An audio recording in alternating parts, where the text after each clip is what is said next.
Donc bonjour. Donc je vais aujourd'hui faire une présentation assez générale du projet pour expliquer finalement la logique de la construction, et sachant que je renverrai régulièrement à des posters qui sont affichés. Donc pour les gens qui veulent une discussion plus musclée sur les sujets, ça sera pour la session poster, ça sera possible.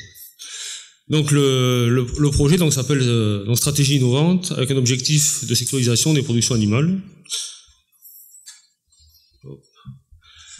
Donc ce qu'on vient de voir en fait, c'est que les enjeux sanitaires sont prescripteurs. C'est-à-dire qu'aujourd'hui, l'enjeu est bien de protéger la population.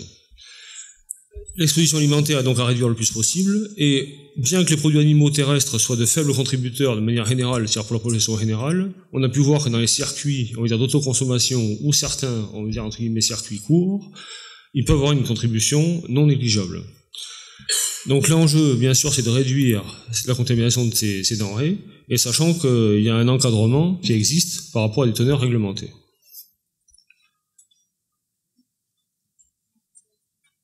Okay.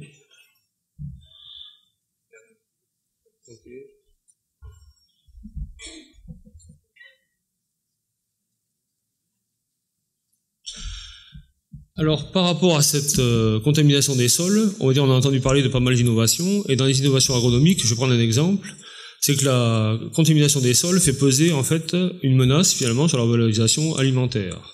Donc on a pu voir des arrêts d'activité agricole ou des arrêts de type d'activité agricole par rapport à certains sols pollués.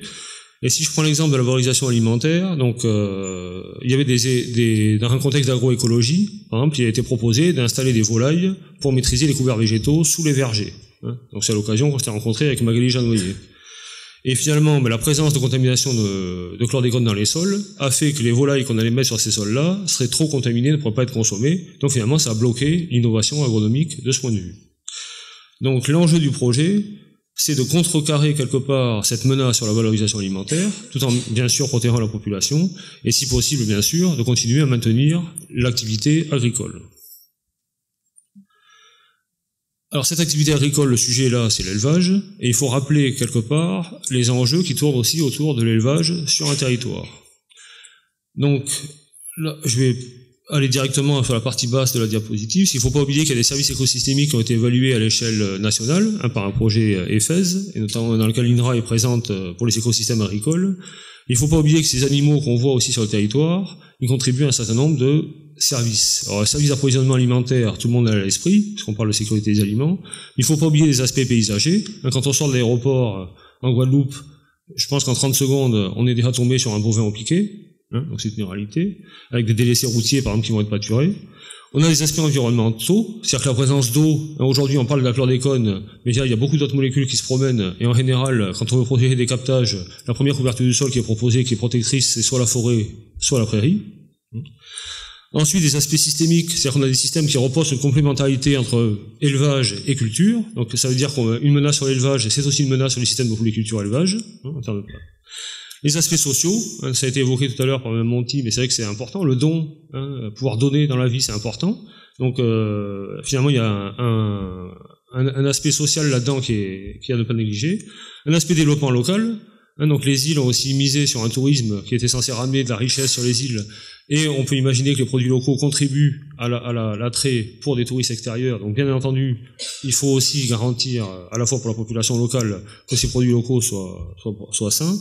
Et puis un aspect aussi patrimonial, parce que derrière ces animaux, il y a aussi des patrimoines génétiques, des patrimoines de savoir-faire, patrimoines culturels, et qui sont intimement liés à la survie de ces élevages. Donc c'est pour ça qu'on a pris comme position de départ le fait de défendre, entre guillemets, la capacité à pouvoir élever des animaux malgré la menace de la chlordécone.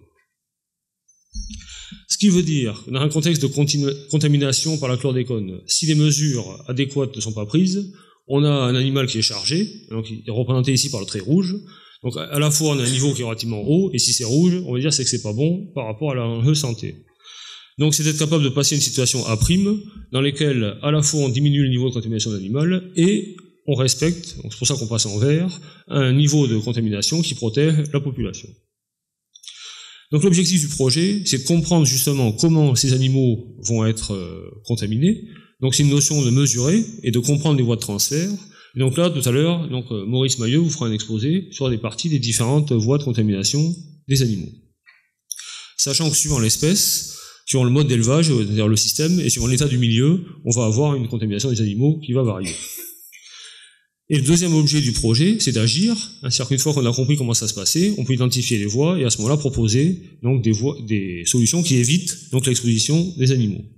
Donc là-dedans, on va retrouver les pratiques d'élevage et on va retrouver aussi la notion de séquestration. Alors ça, c'est important d'en parler puisque de manière contre-intuitive, par rapport à, on a vu tout à l'heure la rétention par les sols de la chlordécone, dont on a du mal à se débarrasser, et on s'est aperçu que quand on donne un sol à un animal, finalement, le passage dans le tractus digestif d'une faible quantité de sol amène, on va dire, un débobinage de la structure du sol, ce qui fait que finalement le polluant est quasiment entièrement disponible pour l'animal. Donc, si on arrive à séquestrer, on va dire, on part d'une quantité totale qui est quasiment absorbable, dès qu'on va on va dire diminuer cette biodisponibilité, on va affecter de manière significative la contamination des animaux derrière. C'est pour ça qu'on croit aussi à cette possibilité de séquestration dans un contexte d'élevage. Après, les conditions d'application. Donc là, je vous renvoie au poster de Mathieu Delano. Et puis, ce dont je vais parler plus précisément par la suite, c'est la notion de décontamination. Et là, à nouveau, on a un aspect éventuellement contre-intuitif. C'est-à-dire qu'on a bien vu ce matin que dans le sol, se débarrasser de la molécule, c'est pas évident.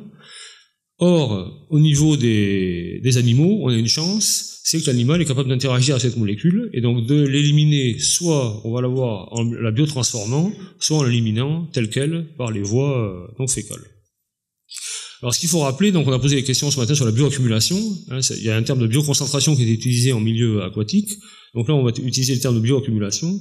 Et donc ce qu'on va voir, c'est que pour une dose continue reçue donc quotidiennement, de 60 mg ici, enfin microgrammes, on va avoir une quantité dans l'animal qui va atteindre un plateau. Alors ce plateau, finalement, pourquoi on arrive à un plateau? C'est-à-dire pourquoi finalement la teneur ne continue pas à augmenter infiniment? Alors c'est qu'en réalité il y a une sortie, et cette sortie, elle est proportionnelle à la quantité qui est présente dans l'organisme. Donc au fur et à mesure qu'on va contaminer l'animal, avec des doses constantes, en vert, j'ai fait apparaître la dose excrétée quotidienne, qui va augmenter jusqu'à finalement atteindre la dose reçue quotidiennement, et c'est là qu'on a atteint l'équilibre, et c'est d'où la raison du plateau. Donc la bonne nouvelle là-dedans, c'est que si on arrive à un plateau, c'est forcément qu'il y a une sortie, et donc cette sortie, on peut l'utiliser peut-être en méthode d'élevage pour rabaisser la contamination des animaux qui auraient été exposés fortement. Donc d'un point de vue mécanistique, donc au niveau hépatique, là où la chlordécone est, on va dire, très fortement concentrée, on a une part qui est liée, assez fortement a priori à des protéines du foie, puis il y a une part de chlordécone qui est libre, et cette chlordécone libre, elle peut subir un métabolisme par des enzymes non spécifiques qui va amener à la forme chlordécole et éventuellement, enfin majoritairement par la suite, à la forme chlordécole conjuguée. Donc le schéma est simplifié, mais il est quand même assez ramifié. Donc de cette production dans le foie, on a une première voie de sortie qui est la bile, sous forme donc chlordécone et chlordécole conjuguée. Et l'arrivée dans les fesses, il y a une petite biotransformation dans le tube digestif, on va retrouver de la chlordécone et du chlordécole, cette fois-ci déconjugué. Ça c'est la voie majoritaire. Et une autre voie qui est minoritaire, c'est le passage par le sang, l'arrivée dans les urines et donc la sortie de l'animal. Donc ces données-là sont, on va dire, confirmées, et je vous renvoie pour la partie analytique, c'est-à-dire les développements analytiques qui ont permis de faire ces travaux, au poster de Maëlys Saint-Hilaire. Du coup, cette sortie, on pourrait l'appliquer à une décontamination des animaux. L'idée, c'est que si on connaît, pour une espèce donnée et une physiologie donnée, la courbe de sortie du produit, on peut prédire le temps nécessaire à l'obtention d'un niveau souhaitable dans le tissu.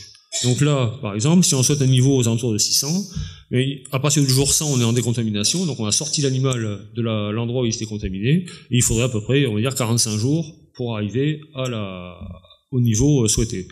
Donc évidemment, tout dépend du niveau souhaité, des espèces, etc.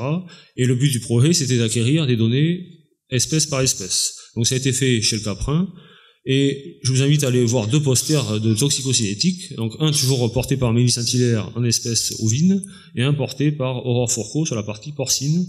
Et ce qui est intéressant, notamment sur la partie porcine, c'est qu'on a une demi-vie qui serait relativement plus longue par rapport aux autres animaux d'élevage, et on pourrait peut-être pressentir même le fait que le modèle porcin soit intéressant à investiguer pour des extrapolations à l'humain, il s'en rapprocherait, on va dire, par rapport à ces critères.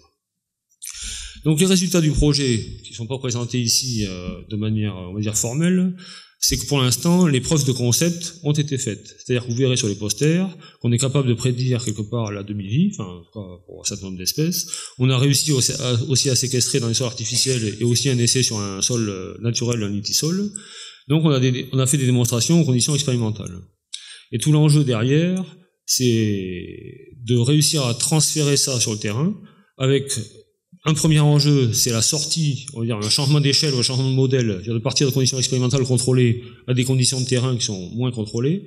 Et ça a été dit aussi précédemment, c'est d'interagir avec les éleveurs, parce qu'évidemment, entre dire à quelqu'un, sans l'amener à comprendre l'importance des gestes qu'on lui préconise, ça amènera des dérives inévitablement. Donc l'enjeu, c'est bien un enjeu de formation, de diffusion et d'accompagnement par des éléments, on va dire, techniques qui sont déjà présents sur les îles. Donc cet enjeu de transfert sur le terrain est un point important, et éventuellement des sites de démonstration. Et une question qui est également souvent posée, c'est que si on considère qu'on veut décontaminer un animal, c'est qu'à un moment donné, on va bien devoir le retirer de la zone dans laquelle il est exposé, pour le mettre dans une zone qu'on pourrait appeler propre, et à ce moment-là, se pose la question du transfert de contamination par les déjections. Je vous dis qu'on a vu que ça sortait donc par les fesses. Donc là, on va dire, il y a plusieurs façons de voir les choses. Il y a des bilans quantitatifs qu'on est tout à fait capable de faire. On est capable de dire, si on décontamine pendant 20 ans X bovins sur une parcelle, le flux de chlordécone que ça représente. Après, c'est pas à moi de dire si c'est acceptable pour la population ou pas. Donc là, c'est aux acteurs de se positionner. Et si ça n'est pas acceptable, par exemple, après, on peut aussi imaginer des solutions pour traiter éventuellement ces déjections. Enfin, tout ça, ça se discute. Et sur les enjeux économiques, puisqu'on parle de modification de pratiques, etc., on a bien conscience aussi que les acteurs vont être amenés à modifier leurs pratiques, donc à avoir des coûts éventuellement supplémentaires. Et là, je vous invite à voir la création d'un modèle bioéconomique. Et donc, c'est un poster présenté par Valérie Anjon. Et pour finir, donc ce projet, puisque j'ai présenté au début de manière anonyme, donc il est, on va dire, porté par un consortium de partenaires scientifiques, donc des partenaires comme l'URZ de Petit-Bourg, des labos d'économie à Paris, Covachim qu'on a vu déjà dans la journée, l'ANSES Maison-Alfort, Liège avec le célèbre Jean-Pierre Thomé, le labo Chrono-Environnement Besançon, et donc le laboratoire auquel j'appartiens à Nancy. Et ce qui est important aussi, c'est qu'on a essayé d'établir un partenariat privilégié avec des acteurs locaux, on va dire plus de terrain, donc une plateforme tropicale d'expérimentation animale, et aussi le groupement de défense sanitaire en Martinique, avec lequel on échange. Et on a essayé aussi de diffuser quelque part la logique de travail au travers de réunions, on va dire, j'ose pas dire régulières, mais enfin on va dire tous les 2 ans, et un contact avec les DAF sur les 2 îles. Et je vous invite, si les éléments vous intéressent, on a essayé aussi de communiquer sur ces résultats, donc d'un point de vue scientifique, parce que c'est notre métier, mais aussi à travers un site dédié à l'ANR, donc qui est présenté ici, et des plaquettes ont également été élaborées. Donc pour l'instant, c'était des plaquettes qui étaient élaborées pour accompagner les questionnaires déposés auprès des éleveurs, et pour le mois de décembre, on va construire une plaquette de diffusion des principaux résultats obtenus dans le projet. Donc sur ce, je vous remercie pour votre attention, et j'aurai l'occasion de répondre aux questions pour la suite.